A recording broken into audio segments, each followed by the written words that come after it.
Viral di media sosial, kemarahan penumpang terhadap staf maskapai sebuah penerbangan yang bertugas di Bandara Internasional Igusti Ngurah Rai, Badung, Bali. Kemarahan diluapkan para penumpang sesaat setelah pesawat mendarat karena banyak barang milik penumpang di bagasi tertinggal di Bandung.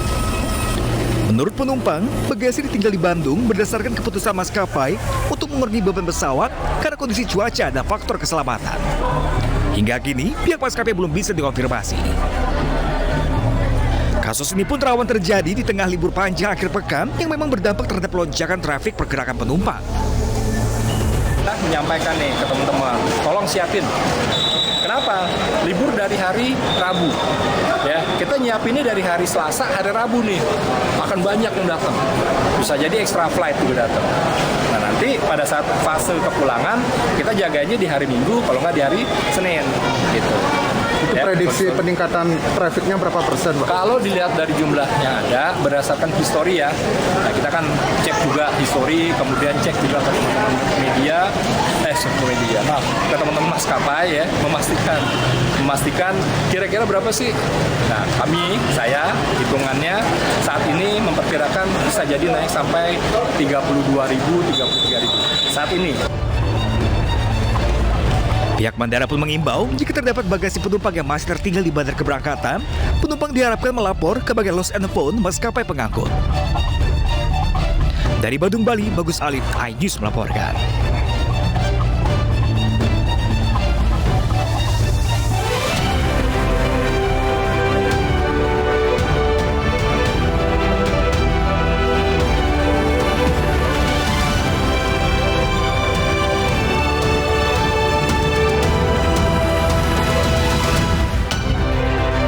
KKB mengancam akan menembak pilot Susi Air jika tuntutan mereka tidak dipenuhi.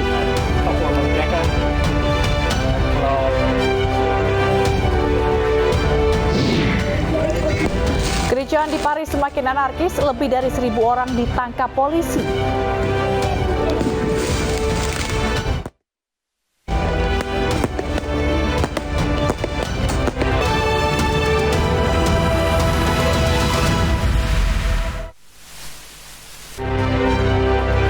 Selamat malam pemirsa, ledakan terjadi di sebuah pabrik kimia di Kelurahan Kepuh, Ciwandan, Kota Cilegon, Banten.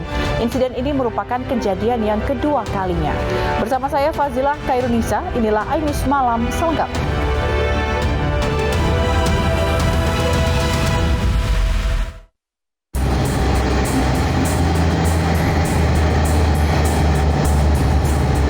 Warga Kelurahan Kepuh, Kecamatan Ciwandan, Kota Cilegon, Banten dikejutkan dengan suara ledakan keras dari pabrik kimia PT Indorama Petrochemical Jumat kemarin.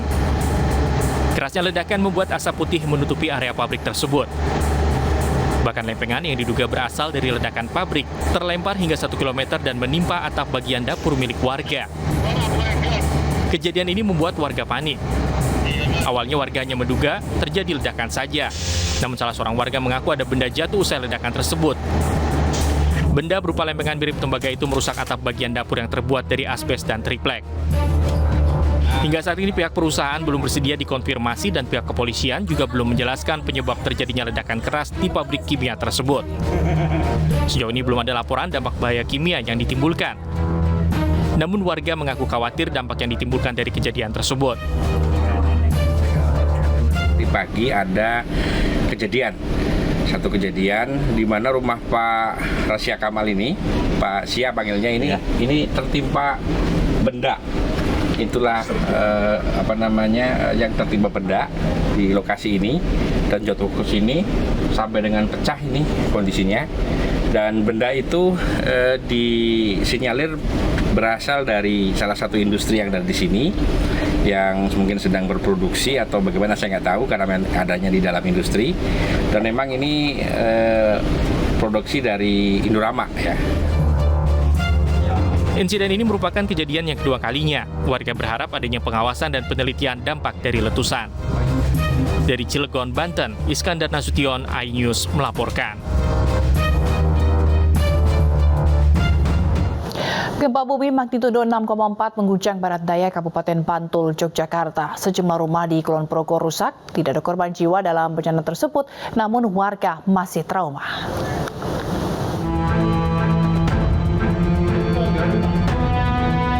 Seperti inilah rumah warga Perum Persada Giripeni, Kelurahan Giripeni, Kapenawon, Wates, Kabupaten Kulon Progo, Yogyakarta, Sabtu pagi. Rusak retak pada tembok dan bagian plafon jebol. Warga pun mengaku trauma, bahkan ada warga yang semalam tidak tidur di dalam rumah karena takut ada gempa susulan yang lebih besar. Mereka memilih tidur di teras rumah dan baru masuk ke dalam dan ternyata dalam rumah retak-retak. Gempa terus kayak bunyi kretek-kretek Pak, kretek-kretek rumah saya. Nah ternyata saya lari Pak, lari terus saya nggak sadar baru rumah saya kayak gini bengkak, enggak tahu, saya nggak mikir begitu Pak. Begitu saya lihat kan banyak yang pada jatuh, harunya apa cetak ini Pak, anunya tuh satu ini terus banyak orang sih Pak, karena pada bunyinya dari mana-mana kretek-kretek gitu Pak rumah saya, terus saya ya lari keluar. BPBD Kabupaten Kulon Progo melaporkan akibat gempa bumi yang terjadi di barat daya Bantul mengakibatkan belasan rumah dan satu fasilitas umum rusak. Sementara itu, Gubernur Daerah Istimewa Yogyakarta, Sri Sultan Hamengkubuwono ke-10 menyatakan jika laporan kerusakan yang diterima pasca gempa bumi yang mengguncang wilayah Bantul dan sekitarnya pada Jumat malam dinyatakan tergolong ringan dan sedang. Raja Keraton Yogyakarta itu juga menyatakan selain kerusakan bangunan, juga dilaporkan satu orang meninggal dunia karena serangan jantung saat gempa terjadi. Oh, kalau laporan sudah, tapi relatif rusak ringan semua. Hanya jumlahnya yang paling banyak di dari dinas sosial Pak kan sudah tulisan. Ya nanti kita dengar, kami rapat dulu dengan Pak Bupati baru ke lapangan. Sementara itu di Desa Pengkol, Kecamatan Ngelipar, Gunung Kidul yang menjadi salah satu desa yang terkena dampak dan kerusakan akibat gempa, warga bergotong royong membersihkan reruntuhan. Agar rumah bisa segera kembali dihuni, genteng yang rusak diganti dengan genteng seadanya. Kerusakan juga terjadi tak hanya di rumah warga, melainkan juga di beberapa fasilitas umum seperti sekolah, balai padukuhan, dan juga masjid. Saat ini Badan Penanggulangan Bencana Daerah Kabupaten Gunung Kidul masih terus melakukan pendataan dan juga memberikan pertolongan pertama bagi warga yang terdampak gempa. Puluhan ruang kelas SMK Negeri 1 Pracimantoro, Kabupaten Wonogiri rusak usai gempa Jogja. Kerusakan akibat gempa di Yogyakarta kemarin ditaksir mencapai ratusan juta rupiah. Selain ruang kelas, kerusakan juga menimpa ruang komputer di sekolah ini. Material plafon menimpa sejumlah komputer di dalam ruangan. Usai gempa, guru dan sejumlah pekerja bersama-sama membersihkan reruntuhan. Setelah didata, kerusakan menimpa 25 bangunan sekolah. Tidak hanya ruang kelas, musola dan gedung pertemuan sekolah juga rusak akibat guncangan gempa. Pihak sekolah hingga kini masih terus menginventaris kerusakan bangunan serta peralatan penunjang kegiatan belajar.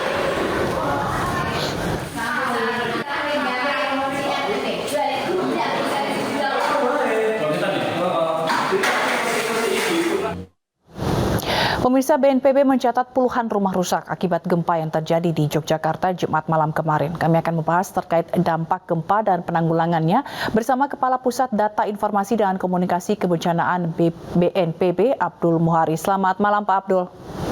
Selamat malam, Mbak Cila. Pak, seberapa besar dampak kerusakan akibat gempa ini seperti apa dan berapa banyak bangunan hingga kini yang sudah didata dan seberapa parah kerusakannya, Pak? Ya, dari laporan yang sudah kita kompilasi hari ini per pukul 19.10 waktu Indonesia Barat, seperti dengan kesimpulan yang kita ambil siang hari tadi, untuk dampak gempa secara umum ini scatter, terpisah-pisah.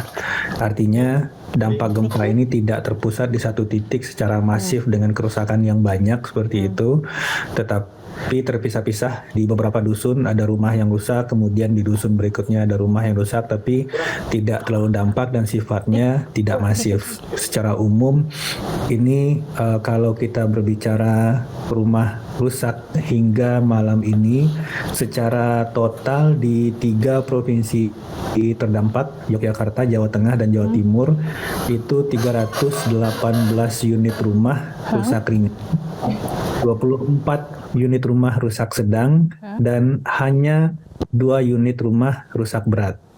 Jadi memang dari laporan yang kami terima dan dari laporan visual baik itu mau foto maupun video yang kami terima, pada umumnya kerusakan-kerusakan ini merupakan berupa keretakan di dinding atau ada beberapa yang dindingnya terbuka, kemudian genteng jatuh runtuh, disertai beberapa kayu yang rusak, dan ini harus diwaspadai oleh masyarakat, harus dilihat ulang apakah kedudukan kuda-kuda genteng itu sudah berpindah atau terganggu oleh gempa kemarin. Tapi secara umum bisa disimpulkan sebagaimana tadi disampaikan oleh Gubernur DIY bahwa kerusakan ini minor sebenarnya.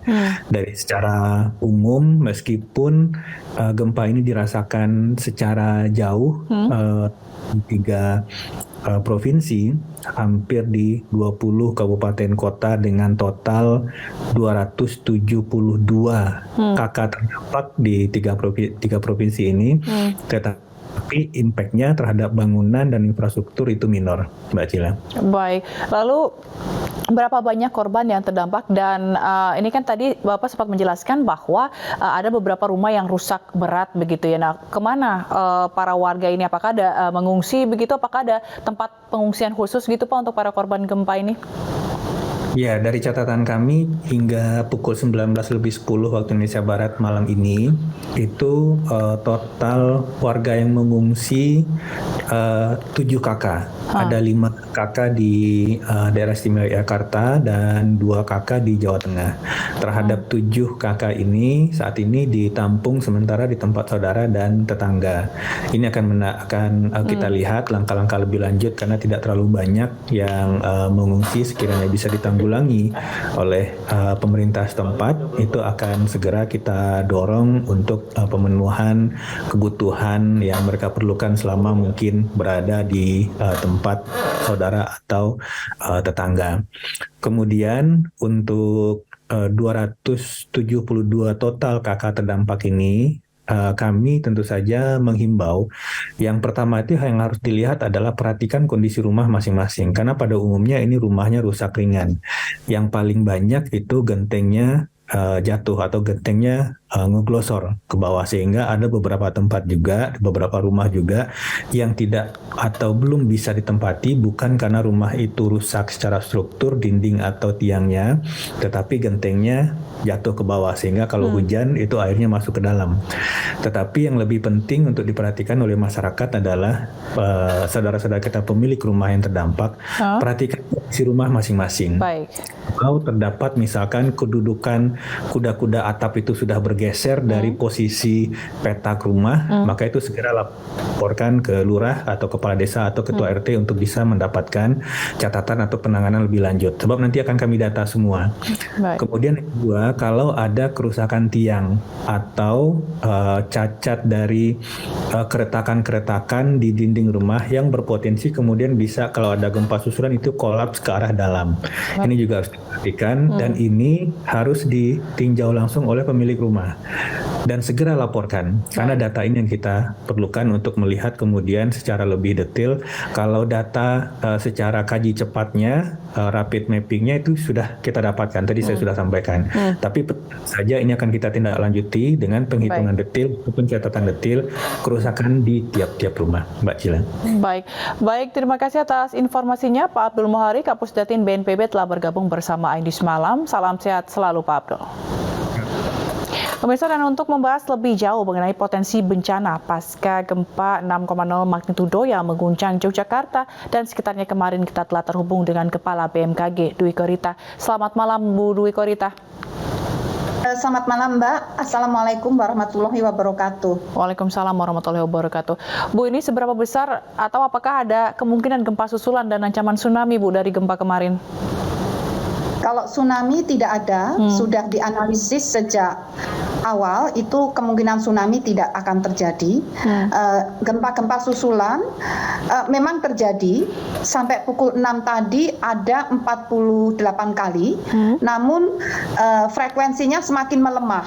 Jadi selang kejadian gempa susulan itu semakin jarang, dan kekuatannya pun semakin melemah, yang dapat merasakan hanya tercatat oleh alat, tidak dirasakan oleh manusia.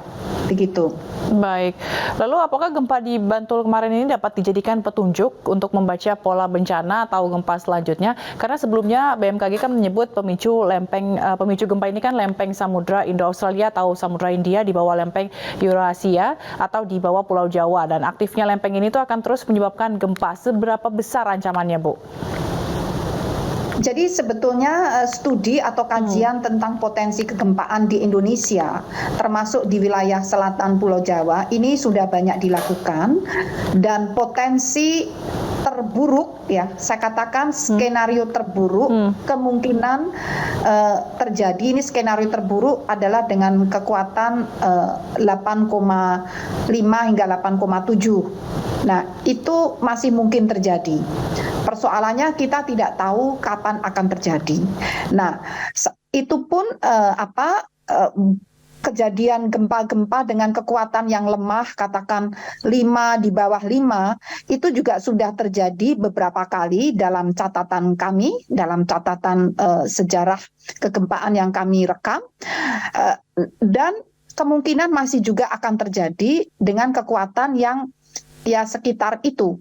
5, lebih dari 5, dan maksimum itu tadi 8,5 hingga 8,7. Namun hal itu tidak perlu sangat membuat panik, karena yang penting adalah persiapan.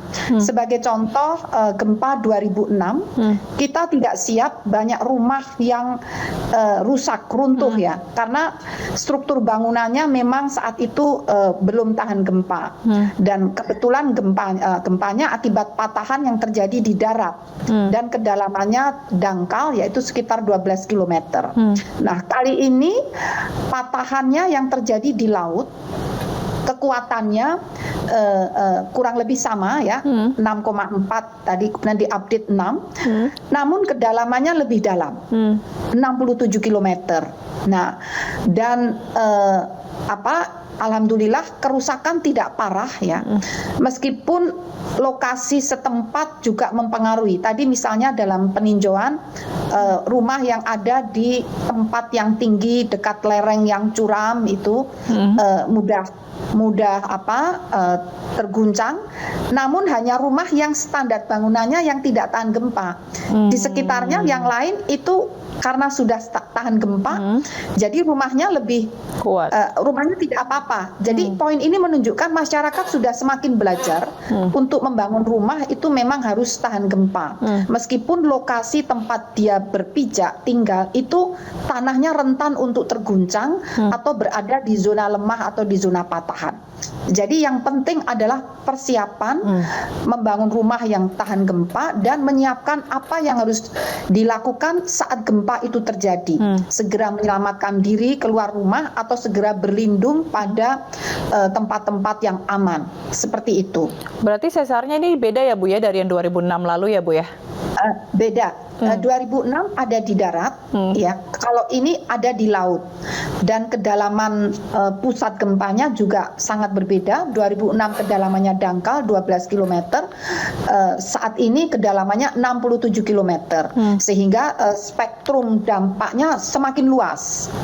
Tapi tingkat guncangannya tidak sekuat 2006. Baik, kalau untuk potensi gempa di Pulau Jawa dan di selatan Yogyakarta atau sekitarnya ini, apakah ada imbauan khusus gitu, Bu, untuk potensi gempa yang akan terjadi? Iya, potensi kegempaan di wilayah Indonesia, termasuk selatan Jawa, di Selat Sunda, di sebelah barat Sumatera Barat, kemudian di beberapa wilayah di Indonesia Timur, seperti di utara Sulawesi Utara, kemudian juga di wilayah Kepulauan Maluku, ini masih cukup tinggi dari kejadian-kejadian yang kami rekam, meskipun magnitudonya tidak selalu kuat. Tidak selalu di atas 6, ya. Sering terjadi hanya di bawah 5. Kadang-kadang tidak dirasakan oleh manusia, hanya tercatat oleh alat. Jadi memang di wilayah Kepulauan Nusantara ini dinamikanya, tektoniknya sangat aktif. aktif. Rata-rata 1 tahun saat ini itu mencapai terjadinya gempa itu dapat mencapai 10.000 kali dalam 1 tahun dengan berbagai kekuatan. Mayoritas adalah gempa-gempa dengan kekuatan yang lemah kurang dari 5. Demikian. Baik, kalau ini kan tadi Ibu sempat menyatakan bahwa gempa susulan yang terjadi itu tidak sebesar atau tidak bisa dirasakan oleh manusia begitu hanya dengan alat. Itu akan sampai kapan Bu terjadinya karena lempeng ini masih aktif? Ya, khusus untuk gempa yang terjadi kemarin hampir jam 8 malam itu trennya sudah semakin stabil. Jadi insya Allah bahkan saya kebetulan juga ada di lokasi gempa itu, saya tidak pernah merasakan ada gempa susulan, tapi alat pendeteksi mencatat. Jadi insya Allah yang khusus gempa kemarin ini semakin stabil, semakin tidak terjadi gempa susulan. Demikian. Baik. Hari ini pun sudah mulai tenang, begitu poinnya sudah nggak ada terasa gempa-gempa susulan hari ini pun demikian. Baik, terima kasih atas informasinya Bu Dwi Korita, Kepala BMKG dan telah bergabung bersama iNews Malam. Salam sehat selalu Bu. Terima kasih, salam sehat. Pemirsa, sudah ada informasi mengenai libur panjang akhir pekan yang menyebabkan kemacetan terjadi di sepanjang jalan menuju Puncak Bogor. Tetaplah bersama kami.